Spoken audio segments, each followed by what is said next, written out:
Last month alone, over 10,000 titles, completely AI-made dramas were published. This is Sophia Xing. Her company Plot Party produces AI microdramas, plus sells the tools for anyone to make them. In this episode, we get into the economics of vertical dramas and how much of what you're watching is already AI. People are actually paying more than they would for a Netflix or a Hulu traditional streaming. We could just film something of us sitting here and we can transfer us to a spaceship. Do you think an audience would connect with a fully AI-generated character? I think AI-generated actors probably not, but AI-generated roles will. From VP Land at AI on the Lot.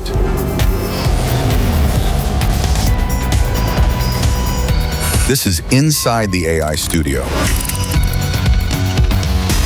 Sophia, nice to meet you. Great to meet you. So tell me about Plot Party.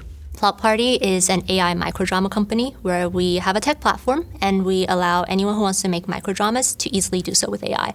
We also have our own studio, so we make our first-party content, and we also help others making microdramas with their hybrid AI production. And so what does this landscape look like? And if people are making the AI microdramas, where are they getting distributed? So microdramas as an industry, it really came out of China since 2019, 2020, from nothing to now a $20 billion industry. AI microdramas started getting really popular starting from last year, but yeah, right now it's taking over really fast. Last month alone, over 10,000 titles, completely AI-made dramas were published largely in China, India, and Southeast Asia, but it's coming to the US, Latin America, and Europe as well. So the industry is really growing like crazy. And traditionally, microdramas are these 1 to 2 minute episodes optimized for a vertical mobile-centric format, but we're starting to see microdramas that are starting to go into horizontal, that are starting to be a little longer as well. And with AI, you can do microdramas that are pretty much in every single genre. So traditionally, these are more romance-forward ones, but with AI, we're seeing awesome romantasy, period dramas, science fiction, horror.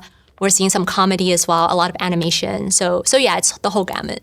You just mentioned, was it 10,000, was that like episodes or series? Dramas. Like a full dramas. Because we're talking about microdramas, usually it's like a 90-minute-ish story, but cut up into whatever it could be, like a 91 to 2 minute micro shorts. So is that a complete, so 10,000 like of these complete series? That's a lot. Yeah, it's insane to think about, right?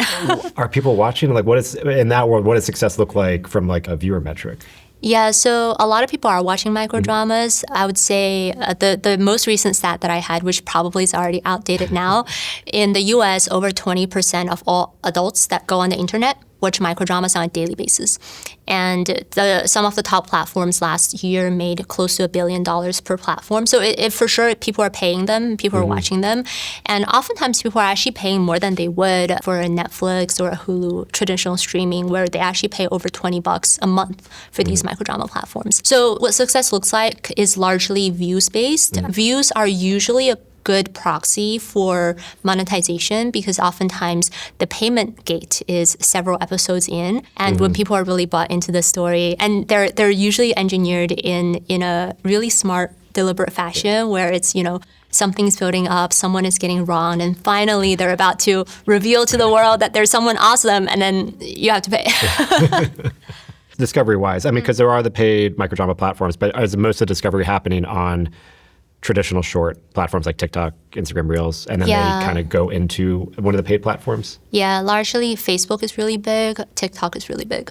Okay, and then it pushes them into one of the other. That's right. Although platforms like TikTok, they're also going into their own microdrama, both standalone apps, but also microdramas on TikTok, and so is Facebook. Yeah. Okay. What does this hybrid production workflow look like that you were talking about? Yeah, so at Plot Party, we are a applied AI company. So what we do is we look at all the video, image, audio models. We also have our in-house models as well. And we figure out what are pain points in live action production that usually these studios are struggling with or need extra help with. And then we try to bridge it with AI native ways. So when I say hybrid, I really mean, some of the common pain points. Renting a set is really expensive, depending on what set you're trying to have, right? If you're trying to do a banquet scene with a large function room, that's really expensive.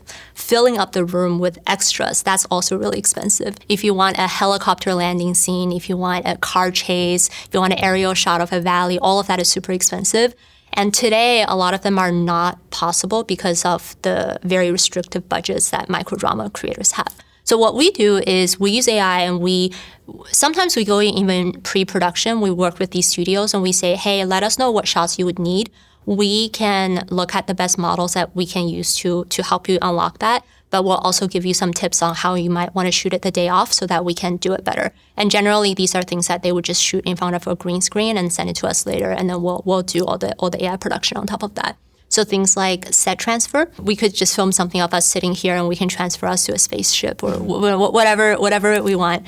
Costume changes, product placements, all of those are possible. So that's part of what we do. And then the other part is completely AI native, where the entire drama is generated with AI. Okay. And was that like a self-serve platform, or are you kind of sourcing scripts or ideating and producing the content yourselves? Yeah, so we're a self-serve platform. Anyone can go up and try. Most of our studios who end up producing their shows with us actually started off being self-serve, and they love the platform, and they come to us and say, hey, we have a much longer project. How can we collaborate the best way?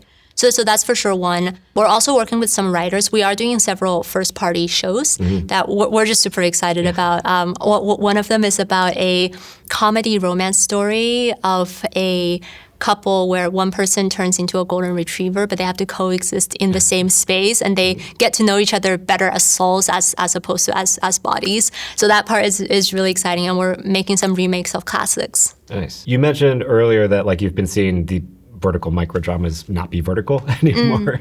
So are you seeing the microdramas, are most of them kind of one-off stories? Are you seeing some of them sort of launch recurring characters or franchises or something that's sort of bigger than the one-off story and expanding to other formats? Yeah. Franchises I've only seen in a couple titles out of China. And that's not to say that it's not going to come here. I know that there are some IPs that have been around for a while. They're exploring, vertical drama formats, but they haven't really been made into a whole series of sequels one after another. But I have seen that in some microdramas in China, largely in the science fiction kind of realm. So some dystopian world science fiction stuff, they've been making that. Some period dramas as well. In the US, it's still largely individual dramas. And a lot of those individual dramas may be, they may have similar storylines. They may have similar actors. But for people's mind, they're still watching as individual dramas. But on the actors front, actually, actors, actresses, we're starting to see some of the cast starting to build their own social media following so that their audiences know them not just as the mafia boss in this drama, but the person who's actually playing it, and then they can have some continuity there. Do you feel, I've wondered this too with the rise of sort of CG influencers, and then, we'll probably have synthetic influencers, but do you think an audience would connect with a fully AI-generated character if this was like an AI-generated character in the film, that could build a following versus, these actors they are real people know they're real people, and they're in these hybrid productions? Yeah, I think AI-generated actors probably not, but AI-generated roles will. What do you mean by that?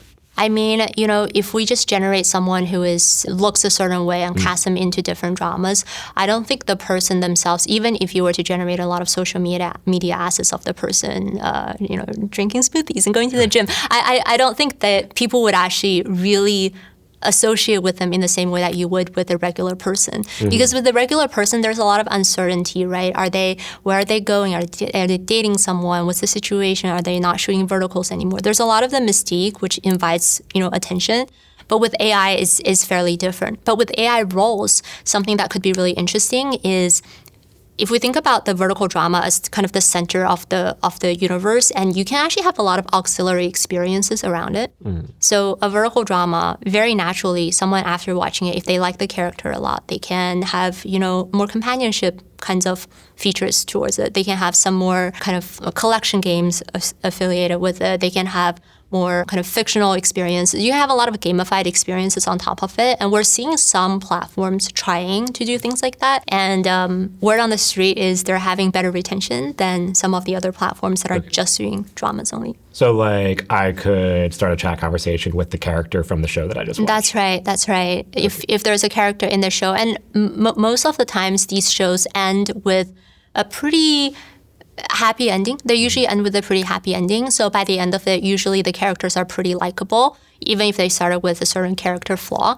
So, and if you've gone through the experience kind of watching it, you probably do want to interact with the characters in some way. So I've seen some of that being successful, but not so much, this is just the visuals of someone, and just the visuals alone can be a long-lasting IP.